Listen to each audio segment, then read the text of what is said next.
जय श्री कृष्णा, जय श्री राम, जय गौ माता, जय राधे श्याम। आप देख रहे हैं तुलसी तपोवन यूट्यूब चैनल। वर्णन किया गया है, कहा गया अरडो देव सार्धम तु घटिका त्रियमति वेद दो घटिका प्रवासन दर्शनाथ द्रव्य। इसमें दशमी को लेकर के बात कही गई है और यह कहा गया है कि दशमी से संयुक्त यदि स्वाद दया, यदि अरुणोदय में भी दशमी आ जाती है, आप उदिता को तो छोड़िए आचार्य जी, यदि अरुणोदय में भी ब्रह्म मुहूर्त में भी दशमी कहीं चल के आ जाती है तो उसे एकादशी को त्याजित कर देना चाहिए, ये वर्णन किया गया। और इसमें कहा गया है कि यदि पहले दिन एकादशी उसमें दशमी आ गई है उसको त्याग दो, और दूसरे दिन एकादशी बिल्कुल भी नहीं है, तुम द्वादशी में व्रत कर लो, तुम्हें एकादशी के व्रत का पुण्य मिलेगा। ये लिखा हुआ है, एकादशी यदा लुप्ता पर तो द्वादशी भवेत जी। द्वादशी में एकादशी बिल्कुल लुप्त है, बिल्कुल है ही नहीं, और आप द्वादशी में एकादशी कर लेते हैं तो आपको पूरा का पूरा 11 का ही फल मिलता है। पर इसमें तो लिखा हुआ है कि न करोति है यो मूढ़ा एका दश्याम उपोषणम। जो लोग दशमी वाली एकादशी का व्रत करते हैं, स नरो नरकम याति रोरवे तम शाब्दते, उनको 11 का पुण्य तो मिलता नहीं है, रौरव नाम का नरक और मिलता है। यह है इस ग्रंथ में वर्णन किया गया। नारद पुराण एकादशी के लिए, मार्कंडेय पुराण एकादशी के लिए, मार्कंडेय पुराण में भी एकादशी की महिमा लिखा है। एकादश्याम उपश्येता पक्षयोर भयोरपि, भविष्य पुराण में लिखा एकादश्याम वंजिता पक्षयोर भयोरपि।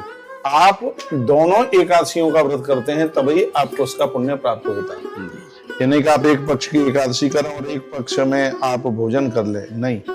आयुष्यम हरते भरतु शानारी नरकम ब्रजेत। जो स्त्रियां, अब अच्छा नहीं लगेगा आपको, इसमें लिखा है पति का अपमान, सास ससुर का अपमान, सब का अपमान करती हैं, घर में लड़ाई लड़ती हैं और एकादशी का व्रत करती हैं, तो इसमें लिखा है कि ऐसी नारी पुण्य की आयु का हरण और कर लेती है।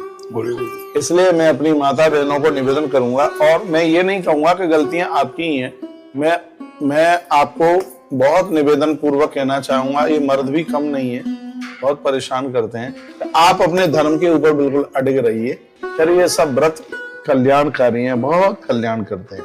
भविष्य पुराण में लिखा है, यथा शुक्ला तथा कृष्णा तथा तुल्येन मन्यते अस्तु सही वैष्णव उच्यते। लिखा है कि जो वैष्णव लोग हैं, कृष्ण पक्ष की एकादशी और शुक्ल पक्ष की एकादशी में कोई अंतर बिल्कुल भी नहीं है।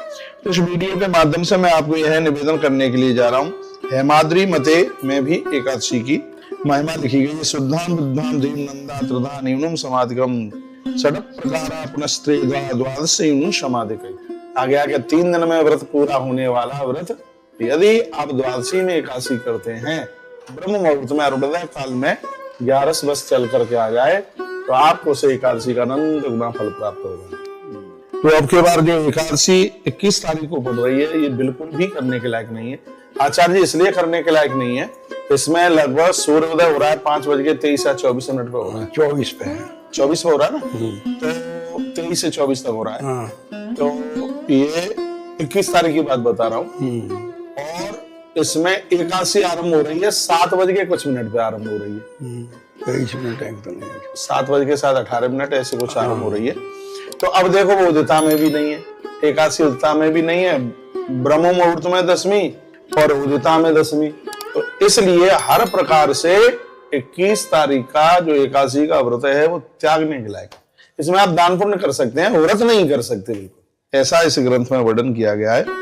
तो कल काफी लोगों के मैसेज भी थे और वो ये कह रहे थे कि हमारे गुरुजी ये कह रहे हैं, वो फलाने पंडित जी ये कह रहे हैं, मंदिर के पुजारी जी ये कह रहे हैं, आपके जो गुरुजी कह रहे हैं वो करो, आपके मंदिर के पुजारी कह रहे हैं वो करो। लेकिन हमारा तो ग्रंथ सामने रखा है, वो यही कहता है कि एकादशी का व्रत 22 तारीख को ही है, क्योंकि उसमें दशमी बिल्कुल नहीं आनी चाहिए। और जो 21 को कर रहे हैं उनका पारण 1 बजे के बाद हो रहा है दोपहर में, क्योंकि द्वादशी के पहले पक्ष में पारण होता नहीं है, कभी भी पहले चरण में होता नहीं है पारण। इसलिए ये एक वीडियो के माध्यम से ये बात आपके पास तक पहुंचानी थी। एकादश्या महोरात्रम भुक्त्वा चांद्रायणम चरेत। जो एकादशी को आधी रात्रि तक जाग लेते हैं, भगवान के नाम का कीर्तन करते हैं, उन्हें चांद्रायण व्रत करने का फल तत्काल प्राप्त होता है। तो भक्तों, बहुत बहुत धन्यवाद आप सबके लिए। आपने इस वीडियो को आगे भी लोगों को भेजिए जिससे और भी लोग लाभान्वित हो सकें। और याद रखें, एकादशी यदा लुप्ता प्रतो द्वादशी भवेत्। यदि द्वादशी में एकादशी बिल्कुल लुप्त है और एकादशी में दशमी आ गई है, उसको त्याग दीजिए और द्वादशी को ही व्रत कीजिए। अब के बाद ऐसा ही 22 तारीख को व्रत है 11 का, योगिनी एकादशी है।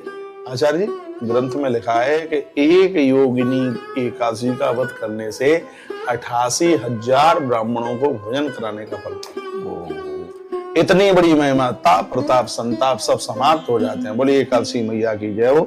आप सभी को 11 की बहुत बहुत मंगलमय बधाई और शुभकामनाएं। ऐसे हमारे साथ जुड़े रहिए और नई नई अपडेट प्राप्त